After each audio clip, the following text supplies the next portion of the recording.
خواب اتنے بڑے دیکھو کہ اس کو پورا کرتے ہوئے تمہیں لگ پتہ جائے. واہ واہ واہ واہ. لیکن اس کے علاوہ بھی ایک چیز ہے, میں نے ایک جگہ پہ سنا تھا کہ خواب آپ نے اپنی حیثیت کے حساب سے نہیں دیکھنے ہوتے, جس سے مانگ رہے اس کی حیثیت کے حساب سے آپ دیکھیں تو وہ جو ہے نا ضرور کچھ نہ کچھ کر کے وہ پورا کر دے گا. اچھا جی, آج ہم بات جس حوالے سے کرنے والے ہیں, جو ہمارا ٹاپک ہے وہ بھی کچھ اسی قسم کا ہے. اسٹریسز ہو جاتے ہیں, بہت ساری انزائٹیز ہو جاتی ہیں, ڈپریشن ہو جاتا ہے. اور جب سے یہ ورڈز ہمیں پتہ لگے ہیں, پہلے ایک زمانہ ہوتا تھا جب ہمیں ان ورڈز کا اتنا زیادہ پتہ نہیں تھا. اب جب سے ہمیں پتہ لگنا شروع ہے, ہر بندہ یہ کہہ دیتا ہے کہ مجھے ڈپریشن ہوا ہوا ہے. میں اب یہ کہنا شروع ہو گئی ہوں کہ اپنے بارے میں کبھی کوئی نیگیٹو ورڈ نہ بولیں. میں نے پچھلے دنوں ہی کوئی بات ہوئی جس میں میں نے بہت چھوٹے جو 2-3 بچے جو ہیں وہ آئے ہوئے تھے ہمارے گھر پہ, تو سارے کہہ رہے تھے, میں نے ایک بچے کو اٹھا لیا تو سب نے کہنا شروع کر دیا, دیکھو خدیجہ کو, دیکھو اس کے فیس ایکسپریشن دیکھو, جیلس تو نہیں ہو رہی.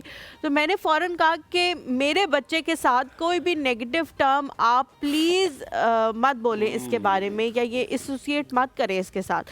نیگیٹو جو ہے وہ کوئی بھی ٹرم اس کے ساتھ نہ استعمال کریں. ہم لوگ خود یہ چیزیں اپنے ساتھ استعمال کرنا شروع کر دیتے ہیں, اس وجہ سے وہ پھر ہونا بھی شروع ہو جاتی ہیں. آج جو ہمارے ساتھ شخصیت موجود ہے, کلینکل سائیکالوجسٹ ہیں, 8 سال کا ان کا تقریباً ایکسپیرینس ہے. میں جو بات کر رہی ہوں وہ بھی ان سے پوچھیں گے کہ کتنے حد تک صحیح ہے کہ اپنے ساتھ نیگیٹو چیزیں جو ہیں وہ ایسوسیٹ نہیں کرنی چاہیے. ہمارے ساتھ جی موجود ہے نازش اکبر گند.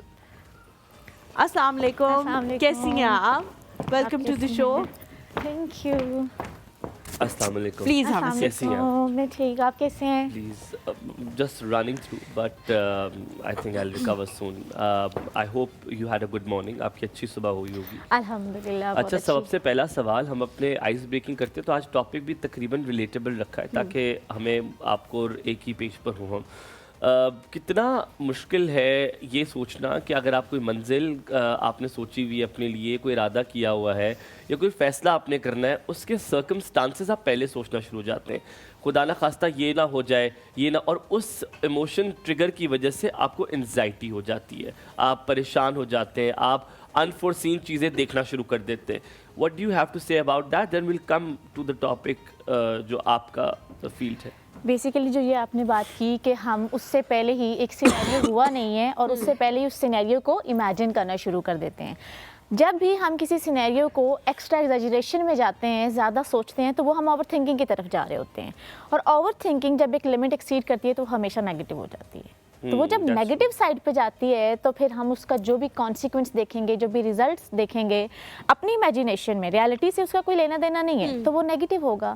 اور جب وہ نیگیٹو ہوگا تو ڈیفینیٹلی ہم ڈاؤن ہوں گے. اس فیلڈ میں آنے کا آپ کا کیا ارادہ تھا؟ کیونکہ یوزلی یہ ہوتی ہے کہ جو لوگ سائنسز رکھتے ہیں یا آ سکتے ہیں تو وہ یوزلی سائیکالوجی کی طرف لگ جاتے ہیں, ایک آپشن مل جاتا ہے, کہتے ہیں اچھا لڑکی ہے تو سائیکالوجی والی سائڈ پہ, جو ہمارا بھی ایک انسٹیٹیوٹ ہے وہاں پہ وہ ہے ہی صرف خواتین کے لیے, تو زیادہ تر خواتین اس فیلڈ پر آتی ہے کیونکہ ایک سیف سائڈ آپشن لگ جاتا ہے, کیونکہ کلینکل سائیکالوجی لے لیں گی یا کنسلٹنٹ بن جائیں گے تو ان کے لیے بڑا یہ سیکیور آپشن ہوتا ہے. What was your story? Basically same is the case, like for example آپ کو پتہ جب ہم سائنسز لیتے ہیں تو ہمارا ایک ہی آپشن ہوتا ہے سنس چائلڈہڈ, ڈاکٹر بننا ہے, ڈاکٹر بننا ہے, ڈاکٹر بننا ہے. پھر ایک اسٹیج آتا ہے جب آپ اپنا اپرچونیٹیز دیکھتے ہو یا آپشنز دیکھتے ہو کہ میں کیا کر سکتی ہوں, میں اس سائڈ پہ جا سکتی ہوں. اب جب وہ ساری اپرچونیٹیز ایکسپلور کر لیتے ہو پھر آپ کو سمجھ آتی ہے اگر یہ نہیں تو یہ. اور ویسے میری ایک ٹیچر تھیں میرے کالج میں, انہوں نے بھی مجھے بہت زیادہ اس کے بارے میں گائیڈ کیا.